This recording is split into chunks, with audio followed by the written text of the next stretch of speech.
Chapter 7 New Questions and Ideas. The Story of Buddha.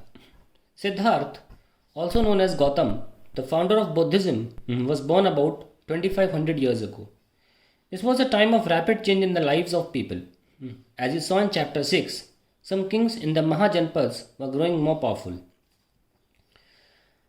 New cities were developing and life was changing in the villages as well. Many thinkers were trying to understand these changes in society. They also wanted to try and find out the true meaning of life. The Buddha belonged to a small Gana known as the Sakya Gana and was a Kshatriya. When he was a young man, he left the comforts of his home in search of knowledge. He wandered for several years, meeting and holding discussions with other thinkers. He finally decided to find his own path to realization and meditated for days on end under a peepal tree at Bodh Gaya in Bihar, where he attained enlightenment. After that, he was known as the Buddha or the Wise One. He then went to Sarnath near Varanasi, where he taught for the first time. He spent the rest of his life traveling on foot, going from place to place, teaching people, till he passed away at Kusinara. The Buddha taught that life is full of suffering and unhappiness. This is caused because we have cravings and desires, which often cannot be fulfilled. Sometimes, even if we get what we want, we are not satisfied and want even more or want other things. The Buddha described this as thirst or tanha.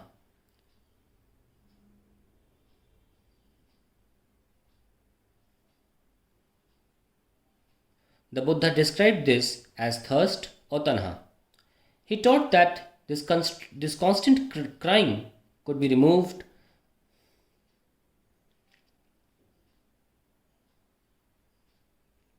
The Buddha taught that this life is full of suffering and unhappiness. This is caused because we have cravings and desires. Sometimes, even if we get what we want, we are not satisfied and want even more. The Buddha described this as thirst or tanha. He taught that this constant craving could be removed by following moderation in everything. He also taught people to be kind and to respect the lives of others, including animals. He believed that the results of our actions, called karma, whether good or bad, affect us both in this life and the next. The Buddha taught in the language of the ordinary people, Prakrit, so that everyone could understand this message. He also encouraged people to think for themselves rather than to simply accept what he said. Let us see how he did this. The story of Kisagotami. Here is a famous story about the Buddha. Once, there was a woman called Kisagotami whose son had died. She was so sad that she roamed through the streets of the city carrying the child with her, asking for help to bring him back to life. A kind man took her to the Buddha. The Buddha said, "Bring me a handful of mustard seeds and I will bring you child back to life." Kisagotami was overjoyed and started off at once. But the Buddha gently stopped her and added that seeds must come from the house of a family where nobody has died. Kisagotami went from door to door, but wherever she went, she found out that someone or the other, father, mother, sister, brother, husband, wife, child, uncle, aunt, grandfather, grandmother, had died. What was the Buddha trying to teach this sorrowing mother? Well, you have to figure it out. Upanishads. Around the time that the Buddha was preaching and perhaps a little earlier, other thinkers also tried to find answers to difficult questions. Some of them wanted to know about life after death, others wanted to know why sacrifices should be performed. Many of these thinkers felt that there was something permanent in the universe that would last even after death. They described this as Atma, or the individual soul, and the Brahman, or the universal soul. They believed that ultimately both the Atma and the Brahman were one. Many of their ideas were recorded in the Upanishads. These were part of the later Vedic texts.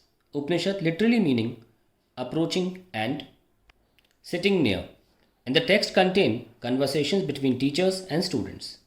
Often ideas were presented through simple dialogues. Most Upanishads thinker were men, especially Brahmins and Rajas. Occasionally, there is a mention of women thinkers such as Gargi, who was famous for her learning and participated in debates held in royal courts. Poor people rarely took part in these discussions. One famous exception was Satyakam Jabala, who was named after his mother, the slave woman Jabali. He had a deep desire to learn about reality, was accepted as a student by a Brahmin teacher named Gautama, and became one of the best known thinkers of the time. Many of the ideas of the Upanishads were later developed by the famous thinker Shankaracharya, about whom you will read in class 7th. Six schools of Indian philosophy. Over centuries, India's intellectual exploration of truth has come to be represented by six systems of philosophy. These are known as Vaiseshika, Nyaya, Samkhya, Yoga, Purvamamsa, and Vedanta or Uttara Mimamsa. These six systems of philosophy are said to have been founded by sages Konada, Gautama, Kapila, Patanjali, Jamini, and Vyasa, respectively. These philosophies still guide scholarly discourse in the country. German-born British Indologist Friedrich Max Müller has observed that the six systems of philosophy were developed over many generations with contributions made by individual thinkers. However, today we find an underlying harmony in the understanding of the truth, although they seem distinct from each other. The Wise Beggar. Here is a dialogue based on a story from one of the most famous Upanishads, the Chandogya Upanishad. Shaunaka and Abhi Pratarin were two sages who worshipped the universal soul. Once, as they sat down to eat, a beggar came and asked for some food. "We cannot spare anything for you," Shaunaka said. "Learn it, sirs.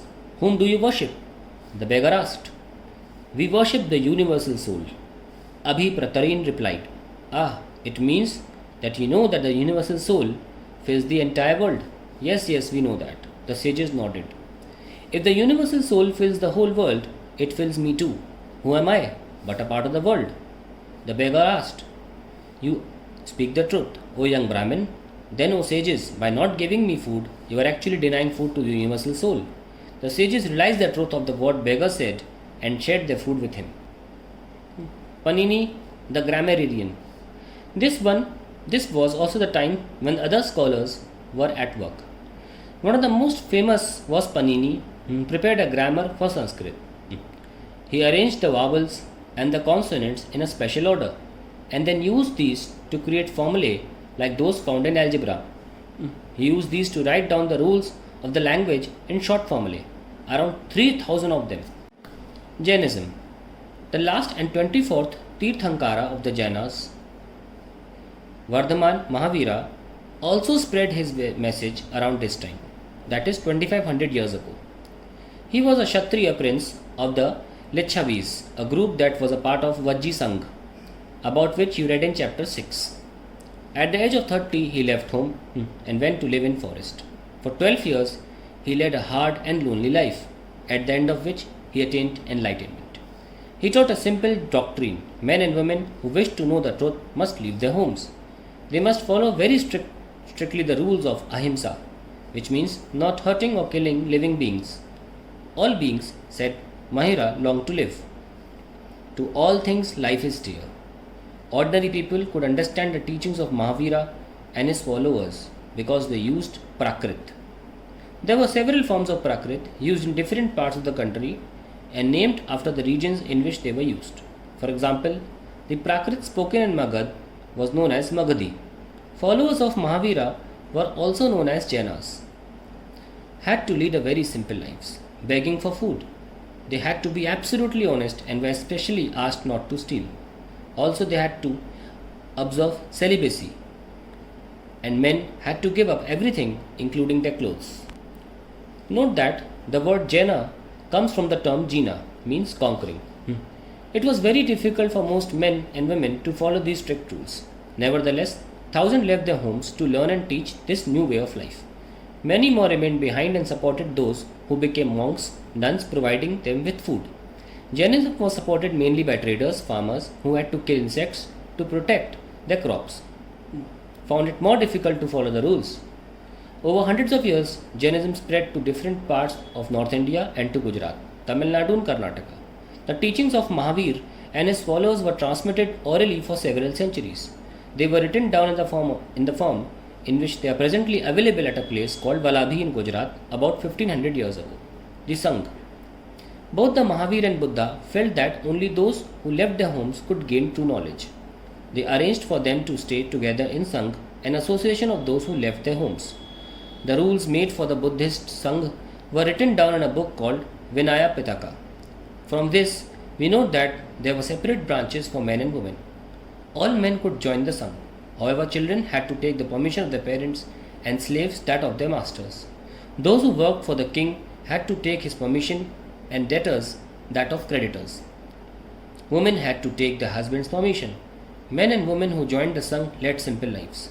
They meditated for most of the time and went to cities and villages to beg for food during fixed hours. This is why they were known as bhikkhus. The Prakrit word renouncer means beggar. And bhikkhunis. They taught others and helped one another. They also held meetings to settle any quarrels that took place within the Sangh. Those who joined the Sangh, including Brahmins, Kshatriyas, merchants, laborers, barbers, courtesans, and slaves, many of them wrote down the teaching of the Buddha. Some of them also composed beautiful poems describing the life in the Sangh. Monasteries. To begin with, both Jain and Buddhist monks went from place to place throughout the year, teaching people. The only time they stayed in one place was during the rainy season, when it was very difficult to travel. Then the supporters built temporary shelters for them in gardens, or they lived in natural caves in hilly areas. As time went on, many supporters of the monks and nuns and they themselves felt the need for permanent shelters, and so monasteries were built. These were known as viharas. The earliest viharas were made of wood and then of brick. Some were even in caves that were dug out in hills, especially in Western India.